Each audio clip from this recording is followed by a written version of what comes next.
Hello every one. ഇന്ന് നമ്മൾ പഠിക്കാൻ പോകുന്നത് ഗാന്ധി 100 ഫാക്ട്സ്. ഓക്കെ. 1869 ഒക്ടോബർ 2 പോർബന്തറിലെ കത്തിയാവാറിൽ, ഇന്നത്തെ ഗുജറാത്തിലാണ്, മോഹൻദാസ് കരംചന്ദ് ഗാന്ധി എന്ന മഹാത്മാഗാന്ധിയുടെ ജനനം. അച്ഛൻ കരംചന്ദ് ഗാന്ധി, അമ്മ പുത്ലി ബായ്.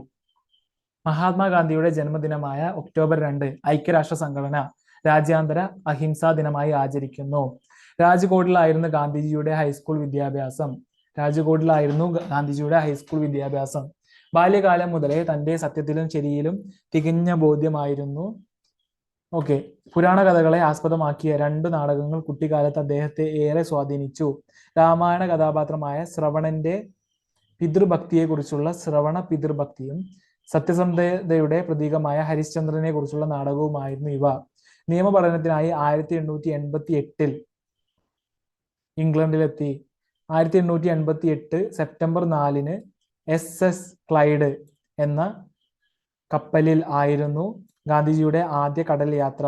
1891 ബാരിസ്റ്റർ പരീക്ഷ വിജയിച്ചു. ദാദാ അബ്ദുള്ള ആൻഡ് കമ്പനിയുടെ കേസ് വാദിക്കാനായി 1893 ഗാന്ധിജി ദക്ഷിണാഫ്രിക്കയിലെത്തി. തുടർന്ന് അവിടെ നിലനിന്ന വർണ്ണ വിവേചനത്തിനെതിരായ പോരാട്ടത്തിന്റെ മുന്നണിയിലേക്കെത്തി. ഗാന്ധിജിയുടെ രാഷ്ട്രീയ പരീക്ഷണശാലയായി ദക്ഷിണാഫ്രിക്ക അറിയപ്പെടുന്നു. 1893 ദക്ഷിണാഫ്രിക്കയിൽ കേസ് വാദിക്കാൻ കോടതിയിലെത്തിയ ഗാന്ധിജിയോട് പഹാഡി തലക്കെട്ട് അഴിച്ചുമാറ്റാൻ ആവശ്യപ്പെട്ടു. പക്ഷെ അദ്ദേഹം വിസമ്മതിച്ചു. ദക്ഷിണാഫ്രിക്കയിലെ പോരാട്ട കാലത്ത് ഗാന്ധിജി പ്രസിദ്ധീകരിച്ച പത്രമാണ് ഇന്ത്യൻ ഒപ്പീനിയൻ. 1903 ജൂൺ 4 ആദ്യ പതിപ്പ് ഇറങ്ങിയത്. 21 വർഷം ഗാന്ധിജി ദക്ഷിണാഫ്രിക്കയിൽ ചെലവഴിച്ചു. 1893 ജൂൺ 7 ദർബനിൽ നിന്നു പ്രിട്ടോറിയയിലേക്കുള്ള ഫസ്റ്റ് ക്ലാസ് ട്രെയിനിൽ ഗാന്ധിജി സഞ്ചരിക്കുമ്പോൾ പീറ്റർ മാരിറ്റ്സ്ബർഗിൽ എത്തിയപ്പോൾ വെള്ളക്കാരനായ റെയിൽവേ ഉദ്യോഗസ്ഥൻ ഫസ്റ്റ് ക്ലാസ് കമ്പാർട്ട്മെന്റിൽ നിന്ന് ഇറങ്ങണമെന്ന് ആവശ്യപ്പെട്ടു. 1-ാം ക്ലാസ് ടിക്കറ്റ് കാണിച്ച് ഗാന്ധി വാദിച്ചെങ്കിലും അദ്ദേഹത്തെ ബലമായി പുറത്താക്കി. അതികഠിനമായ തണുപ്പിൽ കഴിച്ചുകൂട്ടിയ ആ രാത്രിയിലാണ് ദക്ഷിണാഫ്രിക്കയിലെ വർണ്ണ വിവേചനത്തിനെതിരെ പോരാടാൻ ഗാന്ധി തീരുമാനിച്ചത്. 1893 ദക്ഷിണാഫ്രിക്കയിൽ വക്കീൽ ജോലിയുമായി പോയ ഗാന്ധി നത്താലിലെ ദർബനിലാണ് ആദ്യമെത്തിയത്. വർണ്ണ വിവേചനത്തിനെതിരെ ഇന്ത്യൻ വംശജരെ സംഘടിപ്പിച്ചു. ദർബനിന് സമീപം ഫിനിക്സിലാണ് ഗാന്ധിയുടെ ആദ്യ ആശ്രമം, ഫിനിക്സ് സെറ്റിൽമെന്റ്. ഓക്കെ. 1901 ഡിസംബർ 17 കൊൽക്കത്തയിൽ ഇന്ത്യൻ നാഷണൽ കോൺഗ്രസിന്റെ യോഗത്തിൽ ഗാന്ധിജി ആദ്യമായി പങ്കെടുത്തു. ദക്ഷിണാഫ്രിക്കയിലെ ഇന്ത്യൻ സമൂഹം നേരിടുന്ന പ്രശ്നങ്ങളും വർണ്ണ വിവേചനവുമായിരുന്നു ഗാന്ധിജിയുടെ പ്രസംഗത്തിന്റെ പ്രധാന വിഷയം.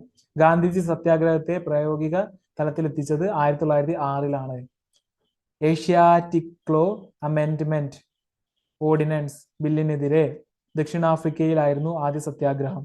ഗാന്ധിജി ദക്ഷിണാഫ്രിക്കയിലായിരുന്നപ്പോൾ അവിടുത്തെ ഇന്ത്യക്കാരുടെ പോരാട്ടത്തിന് നാമകരണം ചെയ്യാൻ പുതിയൊരു വാക്കിന് രൂപം കൊടുക്കാൻ തീരുമാനിച്ചു.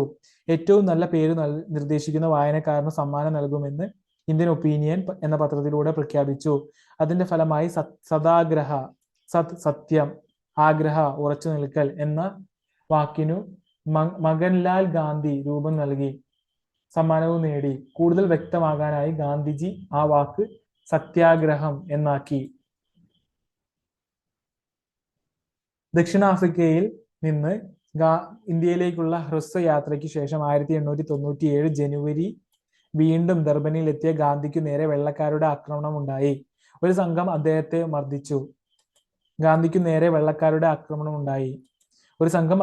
മർദ്ദിച്ചു. കല്ലുകളും ചീമുട്ടകളും എറിഞ്ഞ് പോലീസ് സഹായത്തോടെ സുഹൃത്തിന്റെ വീട്ടിലെത്തിയെങ്കിലും അക്രമികൾ അവിടെയും എത്തിയതിനാൽ വേഷം മാറിയാണ് ഗാന്ധിജി രക്ഷപ്പെട്ടത്. റഷ്യൻ എഴുത്തുകാരൻ ലിയോ ടോൾസ്റ്റോയുടെ kingdom of God is within you എന്ന പുസ്തകം തന്നെ അഗാധമായി ആകർഷിച്ചിട്ടുണ്ടെന്ന് ഗാന്ധിജി തന്റെ ആത്മകഥയിൽ പറയുന്നു. ടോൾസ്റ്റോയ് കൃതികളുടെ ശ്രദ്ധാപൂർവ പഠനം നടത്തിയതിലൂടെ വിശ്വപ്രേമത്തിന്റെ അനന്തമായ സാധ്യതകൾ തനിക്ക് അധികം അനുഭവപ്പെട്ടു തുടങ്ങിയെന്നും ഗാന്ധിജി അഭിപ്രായപ്പെടുന്നുണ്ട്. ട്രാൻസ്വാളിലെ സത്യാഗ്രഹ സമരകാലത്ത് ജോഹന്നാസ്ബർഗിനടുത്ത് 1910 ടോൾസ്റ്റോയുടെ പേരിൽ ആശ്രമം ആരംഭിച്ചു. സത്യാഗ്രഹികളുടെ പുനരധിവാസം, തൊഴിൽ പരിശീലനം, അവരുടെ കുടുംബാംഗങ്ങളുടെ സുരക്ഷ എന്നിവ ഉറപ്പാക്കുകയെന്നായിരുന്നു ടോൾസ്റ്റോയ് ഫാമിന്റെ മുഖ്യ ലക്ഷ്യം. ടോൾസ്റ്റോയ് ഗാന്ധിജി തന്റെ വിദ്യാഭ്യാസ പരീക്ഷണങ്ങൾ ആരംഭിച്ചതും ഇവിടെയാണ്. ഇംഗ്ലീഷ് എഴുത്തുകാരനും തത്വചിന്തകനുമായ ജോൺ റസ്കിന്റെ അൺടു ദിസ് ലാസ്റ്റ് എന്ന പുസ്തകവും ഗാന്ധിയെ ഏറെ സ്വാധീനിച്ചു. തൊഴിലിന്റെ മഹത്വം, മാനവ സമത്വം, സാഹോദര്യം, സമൂഹ നന്മ എന്നീ ആശയങ്ങളുടെ മഹാത്മ്യം വിളംബരം ചെയ്യുന്ന ഈ ഗ്രന്ഥത്തെ ആദർശങ്ങളുടെ ഖനി എന്നാണ് അദ്ദേഹം വിശേഷിപ്പിച്ചത്. സർവോദയ എന്ന പേരിൽ ഈ ഗ്രന്ഥം ഗാന്ധിജി ഗുജറാത്തിലേക്ക് വിവർത്തനം ചെയ്തു. കവി റായ്ചന്ദും ഗാന്ധിയെ ഏറെ സ്വാധീനിച്ച എഴുത്തുകാരനാണ്. 1894 ഓഗസ്റ്റ് 22 ദക്ഷിണാഫ്രിക്കയിലെ വർണ്ണവിവേചനത്തിനെതിരെ നേറ്റാൾ ഇന്ത്യൻ കോൺഗ്രസ് എന്ന സംഘടനയ്ക്ക് ഗാന്ധിജി രൂപം നൽകി. 1894 ഓഗസ്റ്റ് 22. പ്രവർത്തനങ്ങളുടെ ഭാഗമായി ദക്ഷിണാഫ്രിക്കയിലെ ഇന്ത്യക്കാർ നേരിടുന്ന ദുരിതങ്ങളും ചൂഷണങ്ങളും വിശദീകരിച്ചുകൊണ്ട് എഴുതിയ ലേഖനങ്ങളുടെ സമാഹാരമാണ് ഗ്രീൻ പാംലെറ്റ്. ബ്രിട്ടീഷ് ബൂവർ യുദ്ധത്തിൽ പരുക്കേറ്റവരെ സഹായിക്കാനായി 1899 ഗാന്ധിജി സന്നദ്ധ ഭടന്മാരെ ചേർത്ത് ആംബുലൻസ് സംഘം രൂപീകരിച്ചു. ദക്ഷിണാഫ്രിക്കയിലെ ആദ്യകാല കുടിയേറ്റക്കാരായ ബൂവർമാരും ബ്രിട്ടനും തമ്മിൽ നടന്നതാണ് ബൂവർ യുദ്ധം. സാമൂഹിക വിവേചനങ്ങൾക്കെതിരെ ദക്ഷിണാഫ്രിക്കയിലെ സാമാന്യ ജനങ്ങളെ ബോധവൽക്കരിക്കാൻ ഗാന്ധിജി ഫുട്ബോൾ ഉപയോഗപ്പെടുത്തി. ഡർബൻ, പ്രിട്ടോറിയ, ജോഹന്നാസ്ബർഗ് എന്നിവിടങ്ങളിൽ ഇന്ത്യൻ വംശജർക്കായി അദ്ദേഹം ഫുട്ബോൾ ക്ലബ്ബുകൾക്ക് രൂപം നൽകി. മൂന്നിനും ഒരേ പേരായിരുന്നു: passive resistors football club. Hind Swaraj ആണ് ഗാന്ധിജി എഴുതിയ ആദ്യ പുസ്തകം. ഹിന്ദ് സ്വരാജ്. 1909 ലണ്ടനിൽ നിന്ന് ദക്ഷിണാഫ്രിക്കയിലേക്കുള്ള കപ്പൽ യാത്രക്കിടെയാണ് ഹിന്ദ് സ്വരാജ് രചിച്ചത്. SS കിൽഡോനൻ കാസിൽ എന്ന കപ്പലിലായിരുന്നു യാത്ര. SS കിൽഡോനൻ castle. 1915 ജനുവരിയിൽ ദക്ഷിണാഫ്രിക്കയിലെ യുദ്ധപരമായ സേവനങ്ങളുടെ പേരിൽ ബ്രിട്ടീഷ് സർക്കാർ ഗാന്ധിജിക്ക് കൈസർ ഇ ഹിന്ദ് ബഹുമതി നൽകി. 1920 ഓഗസ്റ്റ് 1 ഗാന്ധിജി ബഹുമതി വേണ്ടെന്ന് വെച്ചു. 1915 ജനുവരി 9 ഗാന്ധിജി ദക്ഷിണാഫ്രിക്കയിൽ നിന്ന് ബോംബെയിൽ കപ്പലിൽ ഇറങ്ങി.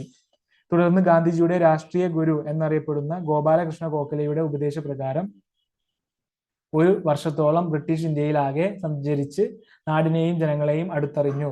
1915 വിശ്വ മഹാകവി രവീന്ദ്രനാഥ് ടാഗോറിന്റെ ശാന്തി നികേതൻ ഗാന്ധിജി സന്ദർശിച്ചു. മഹാത്മാ എന്ന ബഹുമതി ഗാന്ധിജിയുടെ പേരുമായി ബന്ധപ്പെടുത്തിയത് ടാഗോർ ആണ്. മഹാത്മാ ടാഗോർ. ഓക്കെ.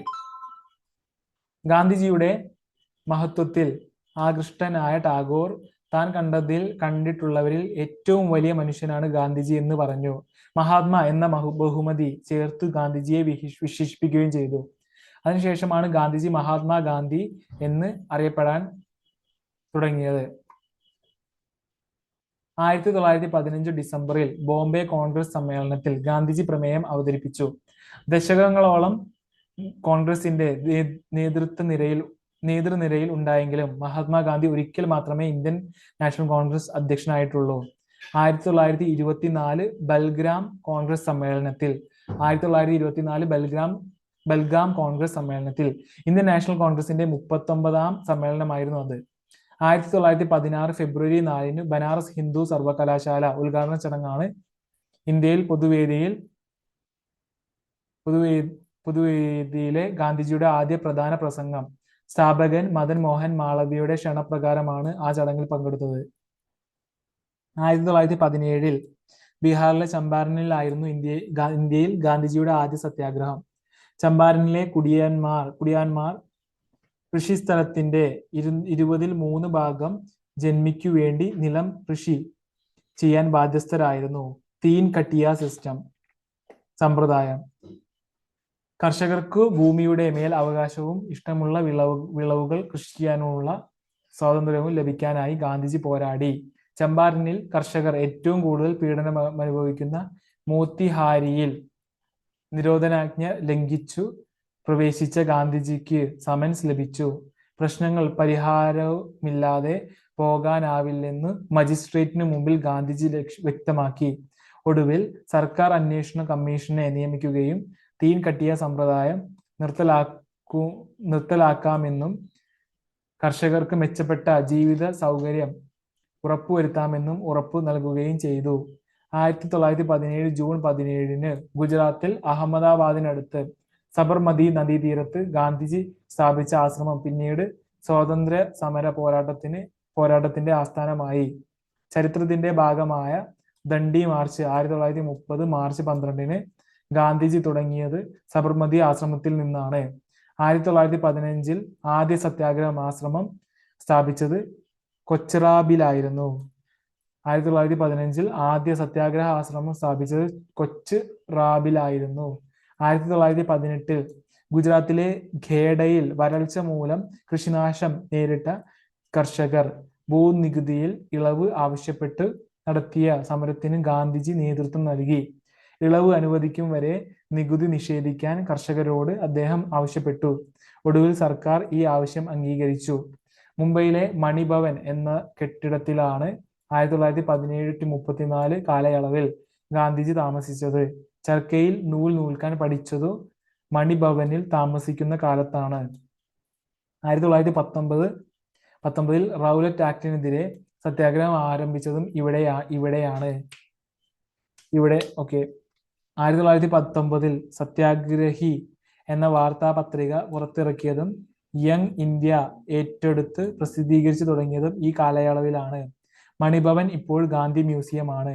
ആരെയും വിചാരണ കൂടാതെ തടവിൽ വയ്ക്കാൻ അനുവദിക്കുന്ന റൗലത്ത് നിയമത്തിനെതിരെ 1919 ഗാന്ധിജിയുടെ നേതൃത്വത്തിൽ പ്രതിഷേധങ്ങൾ അലയടിച്ചു. ഏപ്രിൽ 6 ഇന്ത്യ ഒട്ടാകെ സത്യാഗ്രഹവും പണിമുടക്കും ഹർത്താലും നടന്നു. 1922 റൗലത്ത് നിയമം റദ്ദാക്കി. ഈ സമരത്തോടെ ഗാന്ധിജി ദേശീയ നേതാവായി ഉയർന്നു. 1919 ഏപ്രിൽ 13 പഞ്ചാബിലെ ജാലിയൻ വാലാബാഗിൽ ജനറൽ ഡയറുടെ നേതൃത്വത്തിൽ ബ്രിട്ടീഷ് പട്ടാളം നിരായുധരായ ജനക്കൂട്ടത്തിന് നിറയൊഴിച്ച് കൂട്ടക്കുരുതി നടത്തിയ സംഭവം ഗാന്ധിജിക്ക് ബ്രിട്ടീഷുകാരിലുണ്ടായിരുന്ന വിശ്വാസം നഷ്ടപ്പെടുത്തി. പൈശാചികമായ ഈ ഗവൺമെന്റിനോടുള്ള ഏതൊരു തരത്തിലുള്ള സഹകരണവും പാപകരമാണെന്ന് അദ്ദേഹം പ്രഖ്യാപിച്ചു. 1920 ഓഗസ്റ്റ് 1 ഗാന്ധിജി നിസ്സഹകരണ പ്രസ്ഥാനത്തിന് തുടക്കം കുറിച്ചു. ഡിസംബറിൽ നാഗ്പൂരിൽ ചേർന്ന കോൺഗ്രസ് സമ്മേളനത്തിൽ നിസ്സഹകരണ പ്രമേയം പാസാക്കി. സ്വദേശ നിർമ്മിത വസ്തുക്കളുടെ പ്രോത്സാഹനം, വിദേശ വസ്ത്ര ബഹിഷ്കരണം, ബ്രിട്ടീഷ് ബഹുമതികളും സ്ഥാനങ്ങളും ഉപേക്ഷിക്കൽ തുടങ്ങിയ ആശയങ്ങളിലൂന്നിയായിരുന്നു നിസ്സഹകരണ സമരം. വിദേശ വസ്ത്ര ബഹിഷ്കരണത്തിന്റെ ഭാഗമായി 1921 ജൂലൈ 31 ബോംബെയിൽ ആയിരക്കണക്കിന് ആളുകളുടെ സാന്നിധ്യത്തിൽ വിദേശ വസ്ത്ര കൂമ്പാരത്തിനു ഗാന്ധിജി തീ കൊളുത്തി. 1922 ഫെബ്രുവരി 4 ഇന്നത്തെ ഉത്തർപ്രദേശിലെ ചൗരി ചൗര ഗ്രാമത്തിൽ നിസ്സഹകരണ പ്രസ്ഥാനത്തിന്റെ ഭാഗമായി ജാഥ നടത്തുകയായിരുന്നു. ജനങ്ങളും പോലീസും ഏറ്റുമുട്ടി.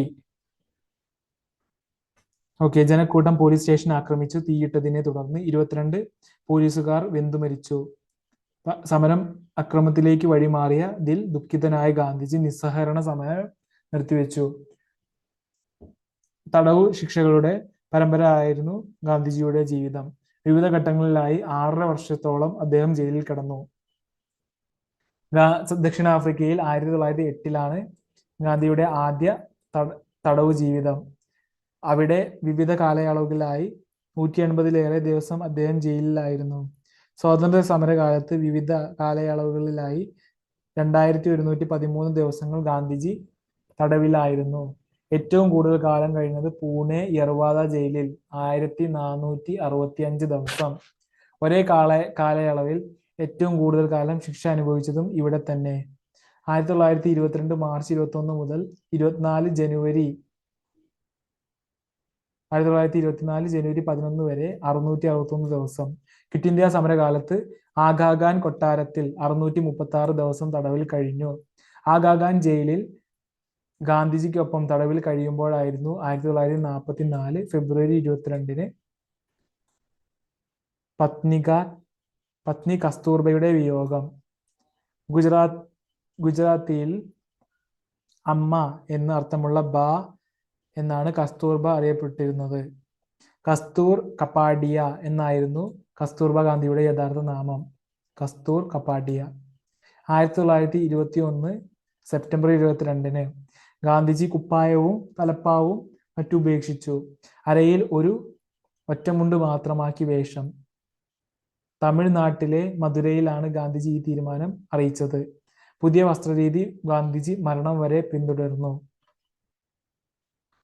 1929 ഡിസംബർ 19 ലാഹോർ കോൺഗ്രസ് സമ്മേളനം പൂർണ്ണ സ്വരാജ് പ്രമേയം പാസാക്കി നിയമലംഘന പരിപാടികൾ ആവിഷ്കരിക്കാൻ തീരുമാനിച്ചു.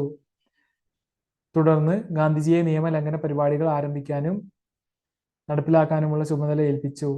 1931 ജനുവരിയിൽ ഗാന്ധിജിയെ ജയിലിൽ നിന്ന് മോചിപ്പിക്കുകയും വൈസ്രോയ് ഇർവിൻ പ്രഭു അദ്ദേഹത്തെ ചർച്ചയ്ക്ക് വിളിക്കുകയും ചെയ്തു. മാർച്ച് 5 ഗാന്ധിജിയും ഇർവിൻ പ്രഭുവും ഒപ്പുവെച്ച ഉടമ്പടി ഗാന്ധി ഇർവിൻ കരാർ എന്നറിയപ്പെടുന്നു. വ്യവസ്ഥ പ്രകാരം സിവിൽ നിയമലംഘന പ്രസ്ഥാനം നിർത്തിവെക്കാമെന്നും രണ്ടാം വട്ടമേശ സമ്മേളനത്തിൽ പങ്കെടുക്കാമെന്നും ഗാന്ധിജി സമ്മതിച്ചു. 25 വർഷം ഗാന്ധിജിയുടെ സന്തത സഹചാരിയായിരുന്നു മഹാദേവ് ദേശായി. 1917 നവംബർ മുതൽ മരണത്തിന് തലേന്ന് 1942 ഓഗസ്റ്റ് 14 വരെ ദേശായി എഴുതിയ ഡയറി കുറിപ്പുകൾ ഇന്ത്യൻ സ്വാതന്ത്ര്യ സമരത്തിന്റെ ആധികാര രേഖയാണ്. ക്വിറ്റ് ഇന്ത്യ പ്രക്ഷോഭത്തെ തുടർന്ന് ഗാന്ധിജിക്കൊപ്പം അറസ്റ്റിലായി. ആഗാഖാൻ കൊട്ടാരത്തിലെ തടവിനിടയിലായിരുന്നു അന്ത്യം. ഗാന്ധിജിയുടെ എന്റെ സത്യാന്വേഷണ പരീക്ഷണങ്ങൾ എന്ന ആത്മകഥ ഗുജറാത്തി ഭാഷയിലാണ് രചിച്ചത്. ഗാന്ധിജിയുടെ 1869 മുതൽ 1923 വരെയുള്ള ജീവിത കാലഘട്ടമാണ് ഇതിലുള്ളത്.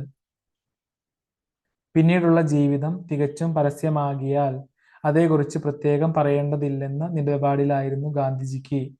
നവജീവനിൽ ഖണ്ഡശയായി പ്രസിദ്ധീകരിച്ച ഗാന്ധിയുടെ ആത്മകഥ ഇംഗ്ലീഷിലേക്ക് മൊഴിമാറ്റം നടത്തിയത് മഹാദേവ് ദേശായി ആണ്. ദേശായി പരിഭാഷപ്പെടുത്തിയ ആത്മകഥ young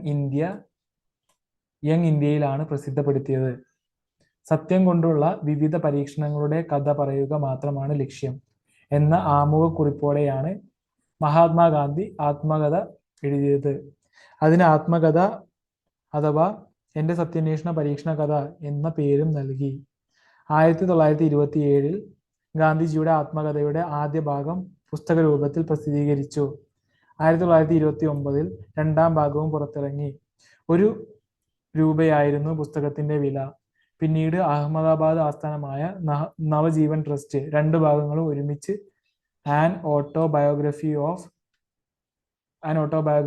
or the story of my life experiments with truth എന്ന പേരിൽ ഇംഗ്ലീഷിൽ പ്രസിദ്ധീകരിച്ചു. ഗാന്ധിജിയുടെ ആത്മകഥയിൽ പരാമർശിക്കപ്പെടുന്ന ഏക മലയാളി ബാരിസ്റ്റർ GP പിള്ളയാണ്. ആത്മകഥയിലെ പൂനെയും മദ്രാസും എന്ന അധ്യായത്തിലാണ് GP പിള്ളയെ കുറിച്ച് ഗാന്ധിജി പറയുന്നത്. 5 തവണ ഗാന്ധിജി കേരള സന്ദർശനം നടത്തി. 1920, 25, 27, 34, 37 എന്നീ വർഷങ്ങളിലായിരുന്നു സന്ദർശനങ്ങൾ. 1934 ജനുവരിയിൽ ഫ്രഞ്ച് അധീനതയിലുണ്ടായിരുന്ന മാഹിയും ഗാന്ധിജി സന്ദർശിച്ചു. ബ്രിട്ടീഷ് ഇന്ത്യയെന്നും ഫ്രഞ്ച് ഇന്ത്യയെന്നും പോർച്ചുഗീസ് ഇന്ത്യയെന്നും വ്യത്യാസം എനിക്കില്ല എന്ന് അദ്ദേഹം പ്രസംഗിച്ചു. ഖിലാഫത്ത് പ്രസ്ഥാനത്തിന് മലബാറിന്റെ പിന്തുണ ഉറപ്പിക്കാനും നിസ്സഹകരണ പ്രസ്ഥാനത്തിന്റെ ആവശ്യകത മലയാളികളെ ബോധ്യപ്പെടുത്താനുമാണ് ഗാന്ധിജി ആദ്യം കേരളത്തിലെത്തിയത്. 1920 ഓഗസ്റ്റ് 18 ഖിലാഫത്ത് നേതാവ് ഷൗക്കത്ത് അലിയോടൊപ്പം കോഴിക്കോട് കടപ്പുറത്ത് പൊതുയോഗത്തിൽ പങ്കെടുത്തു. ഹരിജനങ്ങൾ അടക്കം എല്ലാ ഹിന്ദുക്കൾക്കും വൈക്കം ക്ഷേത്രത്തിലേക്കുള്ള വഴി തുറന്നു കൊടുക്കണമെന്ന് ആവശ്യപ്പെട്ട് നടന്ന വൈക്കം സത്യാഗ്രഹത്തിന് പിന്തുണയുമായാണ് 1925 മാർച്ച് 8 ഗാന്ധിജി രണ്ടാം തവണ കേരളത്തിലെത്തിയത്.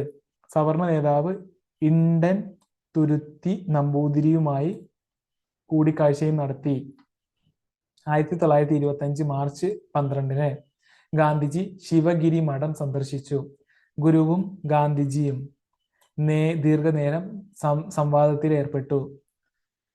അന്ന് കോട്ടയം ജഡ്ജിയായിരുന്ന എൻ കുമാരനായിരുന്നു ദ്വിഭാഷി. ഗുരുവിന്റെ ഒരു ജാതി ഒരു മതം ഒരു ദൈവം എന്ന ആശയവും അയിത്തോച്ചാടനവുമൊക്കെ ചർച്ചയിൽ വന്നു. ഗാന്ധിജി അന്ന് രാത്രി ശിവഗിരി മഠത്തിൽ താമസിച്ചു. പിറ്റേന്ന് നടന്ന പൊതു സമ്മേളനത്തിൽ ഗാന്ധിജിയോടൊപ്പം ഗുരുവും പങ്കെടുത്തു. 1934 37 ഗാന്ധിജി ശിവഗിരി മഠം സന്ദർശിച്ചു. ദക്ഷിണേന്ത്യൻ പര്യടനത്തിന്റെ ഭാഗമായി 1927 ഒക്ടോബർ 9 കേരളത്തിലെത്തിയ ഗാന്ധിജി പിന്നീട് 1934 ജനുവരി 10 ഹരിജനോദ്ധാരണത്തിന്റെ ഭാഗമായും വന്നു. 1934 ജനുവരിയിൽ ഹരിജനോദ്ധാരണ പദയാത്രയുമായി മഹാത്മാഗാന്ധി വടകരയിലെത്തി. അവനവനാൽ കഴിവതു സംഭാവന നൽകാനുള്ള അദ്ദേഹത്തിന്റെ ആഹ്വാനപ്രകാരം കൗമുദി എന്ന 17കാരി വേദിയിലെത്തി. ധരിച്ചിരുന്ന സ്വർണ്ണാഭരണങ്ങൾ അദ്ദേഹത്തിന് സമർപ്പിച്ച് അനുഗ്രഹം വാങ്ങി. ഹൃദയസ്പർശിയായ ഈ അനുഭവത്തെക്കുറിച്ച് ഗാന്ധിജി ഹരിജൻ മാസികയിൽ കൗമുദി കാ ത്യാഗ് എന്ന തലക്കെട്ടിൽ ലേഖനം പ്രസിദ്ധീകരിച്ചു. ക്ഷേത്രപ്രവേശന വിളംബരവുമായി ബന്ധപ്പെട്ട പരിപാടികളിൽ പങ്കെടുക്കാനാണ് അവസാനമായി ഗാന്ധിജി കേരളത്തിലെത്തിയത്. 1937 ജനുവരി 12 മുതൽ 21 വരെ അദ്ദേഹം കേരളത്തിലുണ്ടായിരുന്നു. അയിത്തോച്ചാടന പ്രവർത്തനങ്ങൾ വിജയം കണ്ട സാമൂഹിക അന്തരീക്ഷത്തിൽ ഒരു തീർത്ഥാടനം എന്നാണ് ഗാന്ധിജി ഈ സന്ദർശനത്തെ വിശേഷിപ്പിച്ചത്. കേരളത്തിലേക്കുള്ള തന്റെ അവസാന യാത്രാവേളയിൽ ഗാന്ധിജി 1937 ജനുവരി 14 വെങ്ങാനൂരിൽ അയ്യങ്കാളിയുടെ വിദ്യാലയം സന്ദർശിച്ചു. ഹരിജനോദ്ധാരണത്തിനായി അയ്യങ്കാളി നടത്തിയിരുന്ന പ്രവർത്തനങ്ങൾ ഗാന്ധിജിയെ വളരെയേറെ ആകർഷിച്ചു. 1930 ഫെബ്രുവരിയിൽ കോൺഗ്രസ് പ്രവർത്തക സമിതി സബർമതിയിൽ സമ്മേളിച്ച് സിവിൽ നിയമ ലംഘന പ്രസ്ഥാനം ആരംഭിക്കാൻ ഗാന്ധിജിയെ ചുമതലപ്പെടുത്തി. സിവിൽ നിയമലംഘന പ്രസ്ഥാനത്തിന് അദ്ദേഹം തുടക്കം കുറിച്ചത് ഉപ്പു നിയമം ലംഘിച്ചാണ്. 1931 വൈസ്രോയ് ഇർവിൻ പ്രഭുവിന് മഹാത്മജി നൽകിയ കത്തിൽ നിന്നാണ് ഉപ്പു സത്യാഗ്രഹത്തിന്റെ പിറവി. കത്തിലെ ആവശ്യങ്ങളിൽ ഒന്നുപോലും വൈസ്രോയ് അംഗീകരിച്ചില്ല. പ്രക്ഷോഭത്തിന് കോൺഗ്രസ് തീരുമാനിച്ചപ്പോൾ ഉപ്പിന്റെ കാര്യത്തിന് പ്രാധാന്യം നൽകണമെന്നത് ഗാന്ധിജിയുടെ ആശയമായിരുന്നു. സാധാരണക്കാരെ ബാധിക്കുന്ന ഉപ്പിനു വേണ്ടിയുള്ള സമരത്തിൽ രാജ്യം മുഴുവൻ അണിചേരും എന്നായിരുന്നു ഗാന്ധിജിയുടെ അഭിപ്രായം. ആ കണക്കുകൂട്ടൽ കൃത്യമായിരുന്നു എന്ന് ഉപ്പു സത്യാഗ്രഹം തെളിയിച്ചു. 1930 മാർച്ച് 12 പ്രസിദ്ധമായ ദണ്ഡി യാത്ര ഗാന്ധിജി ആരംഭിച്ചത്. 78 അനുയായികളോടൊപ്പം അദ്ദേഹം സബർമതി ആശ്രമത്തിൽ നിന്ന് 200 മൈൽ ദൂരെ ദണ്ഡിയിലേക്ക് മാർച്ച് ചെയ്തു.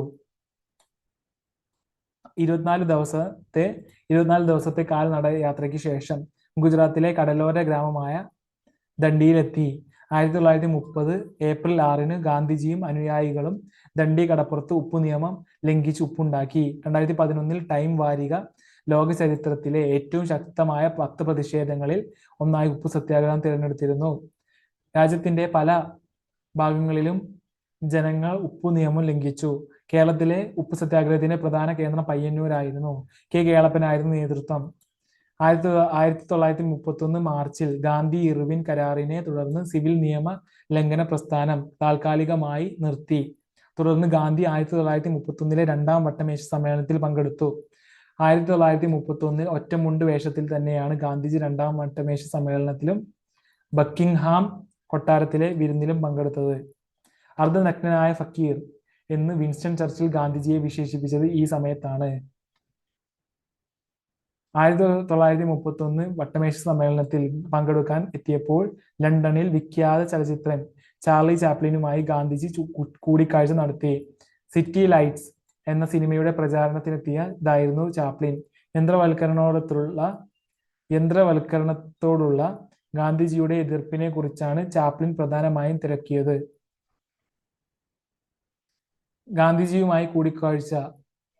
ഗാന്ധിജിയുമായുള്ള കൂടിക്കാഴ്ച മോഡേൺ ടൈംസ് എന്ന ചിത്രത്തിന്റെ നിർമ്മാണത്തിന് ചാപ്ലിന് പ്രേരകമായി. പ്രശസ്ത ഫ്രഞ്ച് നോവലിസ്റ്റ് റോമെയിൻ റോളണ്ട് ഗാന്ധിജിയുടെ ജീവചരിത്രം എഴുതിയിട്ടുണ്ട്. 1931 ഡിസംബറിൽ ഗാന്ധിജി റോമെയിൻ റോളണ്ടുമായി ജനീവയിൽ കൂടിക്കാഴ്ച നടത്തി. പിന്നീട് റോമിൽ മുസോളിനിയെയും സന്ദർശിച്ചു. പൂനെയിലെ യർവാദ ജയിലിൽ കഴിയുന്ന കാലയളവിലാണ് കമ്മ്യൂണൽ അവാർഡിനെതിരായ ഗാന്ധിജിയുടെ സമരം. പൂനെയിലെ യർവാദ ജയിലിൽ കഴിയുന്ന കാലയളവിലാണ് കമ്മ്യൂണൽ അവാർഡിനെതിരായ ഗാന്ധിജിയുടെ സമരം.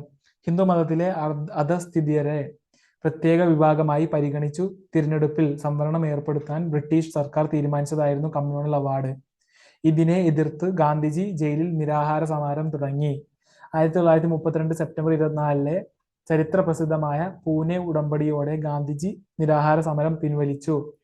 ഇന്ത്യക്ക് ഭരണഘടന ആവിഷ്കാരമെന്നും പുത്രികാ രാജ്യ പദവി നൽകാമെന്നും 1942 സ്റ്റാഫ ഡിക്രിപ്സ് മിഷൻ നിർദ്ദേശിച്ചു.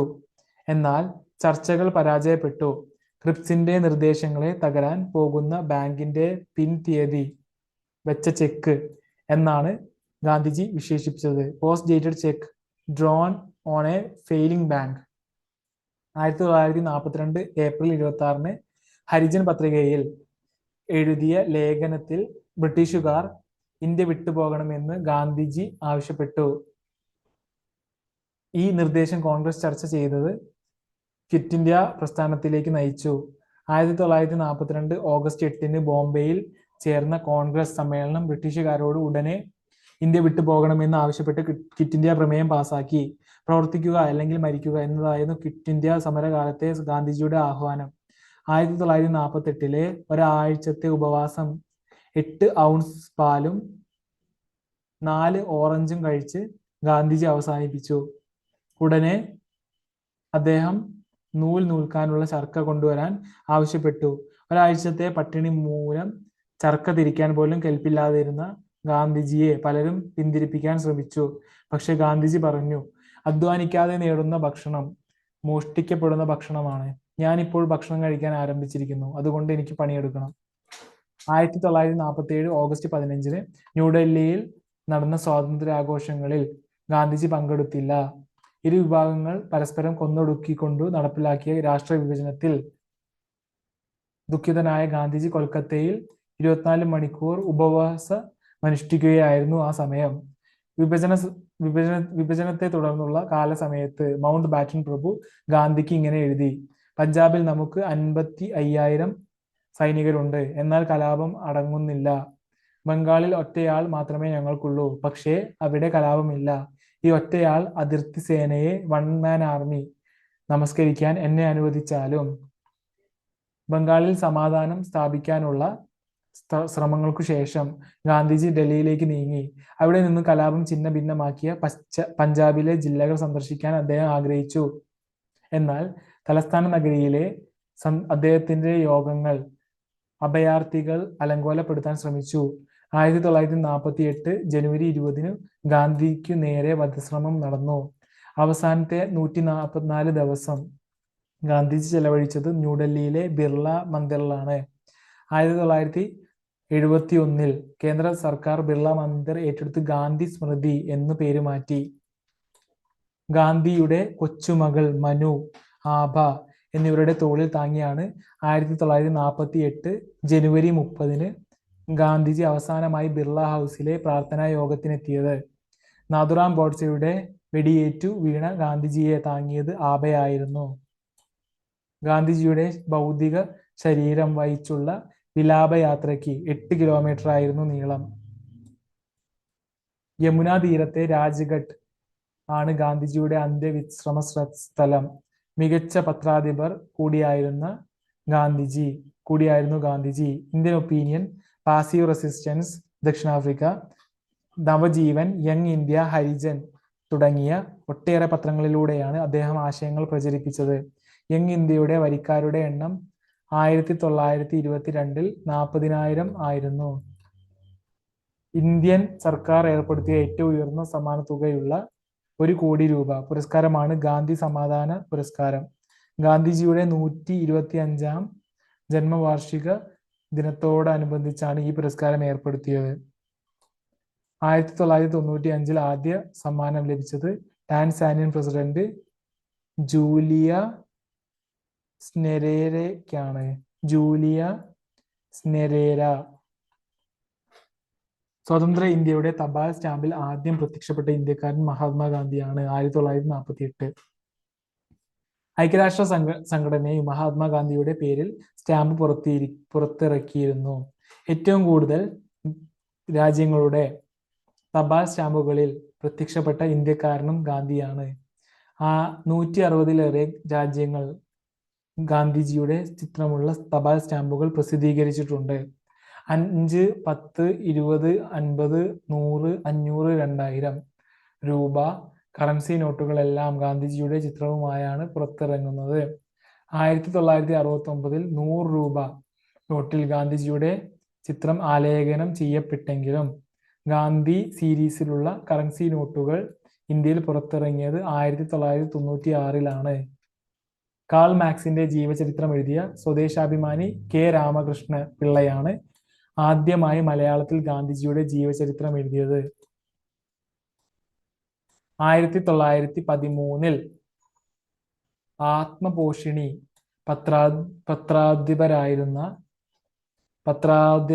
പത്രാധിപരായപ്പോഴാണ് സ്വദേശാഭിമാനി ഗാന്ധിജിയുടെ ജീവചരിത്രം എഴുതിയത്. മലയാളത്തിൽ ധാരാളം കവിതകൾക്കും ഗാന്ധിജി പ്രമേയമായി. വള്ളത്തോൾ നാരായണ മേനോൻ എഴുതിയ എന്റെ ഗുരുനാഥൻ ഗാന്ധിജിയുടെ ജീവിതത്തെ അർത്ഥസമ്പൂർണമായി അവതരിപ്പിക്കുന്നു.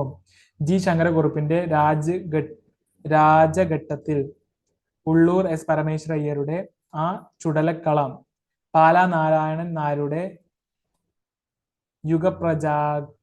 യുഗപ്രാചകൻ, വൈലോപ്പിള്ളിയുടെ ഹരിജനങ്ങളുടെ പാട്ടിൽ, ഇടശ്ശേരി ഗോവിന്ദൻ നായരുടെ പരാജയ ധ്യാനത്തിൽ, സിസ്റ്റർ മേരി പനീഞ്ചയുടെ ഗാന്ധി സൂക്തങ്ങൾ തുടങ്ങിയവ ഗാന്ധിജി പ്രമേയമാകുന്ന മലയാള കവിതകളിൽ ചിലതാണ്. മലയാളിയായ ഏക കോൺഗ്രസ് അധ്യക്ഷൻ ചേറ്റൂർ ശങ്കരൻ നായർ രചിച്ച ഗാന്ധി ആൻഡ് അനാർക്കി എന്ന പുസ്തകത്തിൽ ഗാന്ധിജിക്കെതിരെ രൂക്ഷ വിമർശനമുണ്ട്. സ്വയം ഭരണത്തിലേക്ക് നയിക്കുന്ന പരിഷ്കാരങ്ങളുടെ വഴിമുടക്കുന്ന ആളായാണ് ഗാന്ധിജിയെ ചേറ്റൂർ കണ്ടത്. 1897 അമരാവതി സമ്മേളനത്തിലാണ് ചേറ്റൂർ ശങ്കരൻ നായർ കോൺഗ്രസ് അധ്യക്ഷനായത്. സമാധാനത്തിനുള്ള നൊബേൽ സമ്മാനത്തിന് ഗാന്ധിജി 5 തവണ നാമനിർദ്ദേശം ചെയ്യപ്പെട്ടു. ഗാന്ധിജി മരിച്ച 1948 നാമനിർദ്ദേശം ചെയ്യപ്പെട്ടെങ്കിലും ആ വർഷം സമാധാന നൊബേൽ പ്രഖ്യാപിച്ചിരുന്നില്ല. 1969 ഗാന്ധിജിയുടെ 100-ാം ജന്മവാർഷികത്തിനോടനുബന്ധിച്ച് വിദ്യാർത്ഥികൾക്കായി ആരംഭിച്ച സാമൂഹിക സംഘടനയാണ് national service scheme NSS. Time മാഗസിന്റെ person of the year 1930 ആയി മഹാത്മാഗാന്ധി തിരഞ്ഞെടുക്കപ്പെട്ടിട്ടുണ്ട്. ഗാന്ധിജിയുടെ പ്രിയ ഭക്തി ഗാനമായിരുന്നു രഘുപതി രാഘവ രാജാറാം. വിഷ്ണു ദിഗംബർ പലുസ്കർ ആണ് ഇതിന്റെ സംഗീതം നിർവഹിച്ചത്. പട്ന ഗാന്ധി മൈതാനിലാണ് ലോകത്തെ ഏറ്റവും ഉയരമുള്ള ഗാന്ധി പ്രതിമ. വെങ്കലത്തിൽ നിർമ്മിച്ച ഈ പ്രതിമയ്ക്ക് 72 അടി ഉയരമുണ്ട്. ഇന്ത്യൻ രാഷ്ട്രീയ രംഗത്ത് സജീവമാകാൻ ഇടയാക്കിയ 1915 മടങ്ങിവരവിൽ SS അറേബ്യ എന്ന കപ്പലിലാണ് ഗാന്ധിജി ബോംബെയിൽ ഇറങ്ങുന്നത്. ഇന്ത്യയിൽ ട്രെയിനിൽ അദ്ദേഹം 3-ാം ക്ലാസ്സിലാണ് യാത്ര ചെയ്തിരുന്നത്. ഗാന്ധിജി വിമാനയാത്ര ചെയ്തിട്ടില്ല.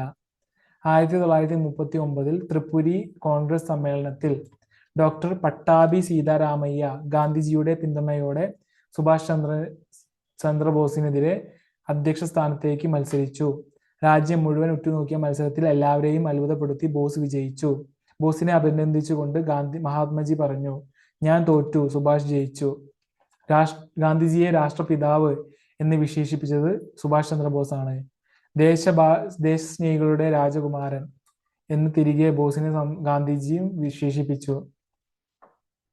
പ്രക്ഷോഭമായും പ്രതിഷേധമായും മാത്രമല്ല, ആത്മശുദ്ധീകരണത്തിനും അനുയായികളുടെ തെറ്റുകൾക്ക് പ്രായശ്ചിത്തമായും ഗാന്ധിജി ഉപവാസത്തെ ഉപയോഗിച്ചു. ജയിലും ആശ്രമവും പൊതു ഇടങ്ങളുമെല്ലാം അദ്ദേഹം ഉപവാസത്തിന് വേദിയാക്കി. പൊതു പ്രവർത്തനത്തിന് 30ഓളം ഘട്ടങ്ങളിൽ അദ്ദേഹം ഉപവാസം അനുഷ്ഠിച്ചു. 1948 ജനുവരി 13 മുതൽ 17 വരെ ഡൽഹിയിൽ വർഗീയ കലാപങ്ങൾക്കെതിരെയായിരുന്നു ഗാന്ധിജിയുടെ അവസാന ഉപവാസം.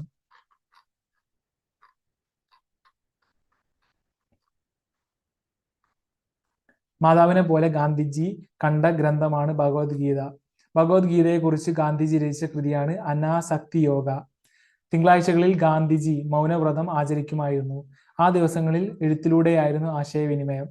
സസ്യാഹാരിയായിരുന്ന ഗാന്ധിജി ഭക്ഷണത്തെക്കുറിച്ച് എഴുതിയ പുസ്തകങ്ങളാണ് സസ്യാഹാര ശീലത്തിന്റെ ധാർമ്മികാടിത്തറ, ആരോഗ്യത്തിലേക്കുള്ള താക്കോൽ തുടങ്ങിയവ. ഹരിലാൽ, മണിലാൽ ഗാന്ധി, രാംദാസ്, ദേവദാസ് എന്നിവരാണ് ഗാന്ധിജിയുടെ മക്കൾ. സ്വന്തം ജീവിതത്തിൽ സത്യം കൊണ്ട് ഗാന്ധിജി നടത്തിയ പരീക്ഷണങ്ങളിൽ അഹിംസ, ബ്രഹ്മചര്യം, സസ്യാഹാരം, പ്രകൃതി ചികിത്സ, സത്യാഗ്രഹം, സഹനം, ലളിത ജീവിതം തുടങ്ങിയവയെല്ലാം ഉൾപ്പെടും. അചഞ്ചലമായ സത്യമായിരുന്നു എല്ലാത്തിനും അടിസ്ഥാനം ശില. അതുകൊണ്ടാണ് ഗിരിനിരകളോളം പഴക്കമുള്ള സത്യവും അഹിംസയും അല്ലാതെ പുതിയതൊന്നും എനിക്ക് ലോകത്തെ പഠിപ്പിക്കാനില്ല എന്ന് അദ്ദേഹം ആവർത്തിച്ചു പറഞ്ഞിരുന്നത്. ഗാന്ധിജിയുടെ ജീവിതം പറയുന്ന ഗാന്ധി 1982 എന്ന ചിത്രത്തിലൂടെയാണ് ഇന്ത്യക്ക് പ്രഥമ ഓസ്കാർ ലഭിക്കുന്നത്. സിനിമയിലെ വസ്ത്രാലങ്കാരത്തിന് ബാനു അത്തയ്യയ്ക്കായിരുന്നു പുരസ്കാരം. ഇതേ സിനിമയിലെ വസ്ത്രാലങ്കാരത്തിന് ജോൺ മെല്ലായുമായി പുരസ്കാരം പങ്കിടുകയായിരുന്നു. മികച്ച ചിത്രം, മികച്ച സംവിധായകൻ റിച്ചാർഡ് ആറ്റംബറോ, മികച്ച നടൻ ബെൻ കിങ്സ്ലി എന്നിവയടക്കം 8 ഓസ്കാറുകൾ ഗാന്ധി സിനിമ നേടി. റിച്ചാർഡ് ആറ്റംബറോയുടെ ഗാന്ധിക്കു പുറമെ ശ്യാംബ നഗലിന്റെ the making of Mahatma, Rajkumar ഹിരാനിയുടെ ലഗേ രഹോ മുന്നാബായ്, ഫിറോസ് അബ്ബാസ് ഖാന്റെ my Gandhi my father, A ബാലകൃഷ്ണന്റെ വെൽക്കം ബാക്ക് ഗാന്ധി തുടങ്ങി പല സിനിമകളും ഗാന്ധിജിയുമായി ബന്ധപ്പെട്ട് ഒഴുകിയിട്ടുണ്ട്. ഗാന്ധിജിയെ പറ്റി ഒട്ടേറെ ഡോക്യുമെന്ററികളും പുറത്തിറങ്ങിയിട്ടുണ്ട്. സ്വിസ് ആഡംബര പേന നിർമ്മാതാക്കളായ മോബ്ല 2009 ഗാന്ധിജിയുടെ സ്മരണാർത്ഥം ലിമിറ്റഡ് എഡിഷൻ സ്വർണ്ണ പേനകൾ പുറത്തിറക്കിയിരുന്നു. 241 പേനകളാണ് ഇങ്ങനെ പുറത്തിറക്കിയത്. 1930 ദണ്ഡി യാത്രയിൽ ഗാന്ധിജി നടന്ന 241 മൈൽ ദൂരത്തെ അനുസ്മരിച്ചായിരുന്നു ഇത്. ലോക മഹായുദ്ധകാലത്ത് സമാധാനത്തിന്റെ പ്രസക്തി ചൂണ്ടിക്കാട്ടി ഗാന്ധി 2 കത്തുകൾ ഹിറ്റ്ലർക്ക് അയച്ചിട്ടുണ്ട്. പ്രിയ സ്നേഹിത എന്നാണ് ഹിറ്റ്ലറെ സംബോധന ചെയ്തത്. കത്ത് ബ്രിട്ടീഷ് സർക്കാരിന്റെ കയ്യിലാണെത്തിയത്. ഗാന്ധിജി എഴുതിയ കത്തുകളുടെ എണ്ണം ഏകദേശം 1,07,000 ആയിരുന്നു. കുട്ടികൾ മുതൽ ദാർശനികരോടും ശാസ്ത്രജ്ഞരോടും ലോക നേതാക്കളോടുമെല്ലാം ഗാന്ധി കത്തുകളിലൂടെ ആശയവിനിമയം നടത്തി. വർണ്ണവെറിക്കും വംശീയ വിദ്വേഷത്തിനുമെതിരെ പോരാടിയ Martin Luther king junior American Gandhi എന്നറിയപ്പെടുന്നു. സ്വാതന്ത്ര്യത്തിന്റെയും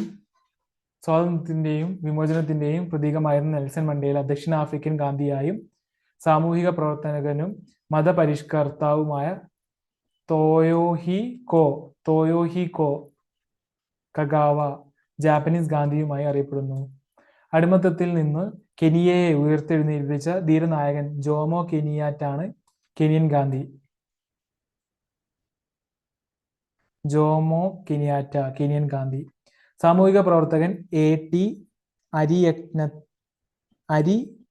അരിയരത്നെ ശ്രീലങ്കൻ ഗാന്ധി എന്നറിയപ്പെടുന്നു. A.T. അരിയരത്നെ ശ്രീലങ്കൻ ഗാന്ധി. സ്വാതന്ത്ര്യ സമര സേനാനി ഖാൻ അബ്ദുൽ ഗാഫർ ഖാൻ അതിർത്തി ഗാന്ധി എന്നറിയപ്പെടുന്നു. കുഷ്ഠരോഗികളുടെയും അനാഥരുടെയും ആശാകേന്ദ്രമായിരുന്ന ബാബ ആംതെ ആധുനിക ഗാന്ധിയായും ഇന്ത്യയുടെ ആദ്യ രാഷ്ട്രപതി ഡോക്ടർ രാജേന്ദ്ര പ്രസാദ് ബീഹാർ ഗാന്ധിയായും അറിയപ്പെടുന്നു. സ്വാതന്ത്ര്യ സമര പോരാളിയും സാമൂഹിക പരിഷ്കർത്താവുമായ കേളപ്പനാണ് കേരള ഗാന്ധി എന്നറിയപ്പെടുന്നത്. ഫ്രഞ്ച് അധിനിവേശത്തിനെതിരെ പോരാടിയ I.K. കുമാരനെ മയ്യഴി ഗാന്ധി എന്ന് വിളിക്കുന്നു. ഭൂദാൻ സർവോദയ പ്രസ്ഥാനങ്ങളിലൂടെ അമരക്കാരനായ ആചാര്യ വിനോബ ഭാവെ ഗാന്ധിജിയുടെ ആത്മീയ പിൻഗാമി എന്ന് വിശേഷിപ്പിക്കപ്പെടുന്നു. 1940 വ്യക്തി സത്യാഗ്രഹം ആരംഭിച്ചപ്പോൾ ഒന്നാമത്തെ ഭടനായി ഗാന്ധിജി തിരഞ്ഞെടുത്തത് വിനോബ ഭാവെയായിരുന്നു. 1924 വൈക്കം സത്യാഗ്രഹത്തിന്റെ നിരീക്ഷകനായി ഗാന്ധിജി വിനോബയെ കേരളത്തിലേക്ക് അയച്ചു. 1958 പ്രഥമ റമൺ മാഗ്സസെ പുരസ്കാരം ലഭിച്ചത് വിനോബ ഭാവയ്ക്കാണ്. ഇന്ത്യയും ദക്ഷിണാഫ്രിക്കയും തമ്മിൽ നടക്കുന്ന ക്രിക്കറ്റ് പരമ്പരകളുടെ പേര് മഹാത്മാഗാന്ധി നെൽസൺ മണ്ടേല പരമ്പര എന്നാണ്. Thank you so much for listening me. We'll see you next video.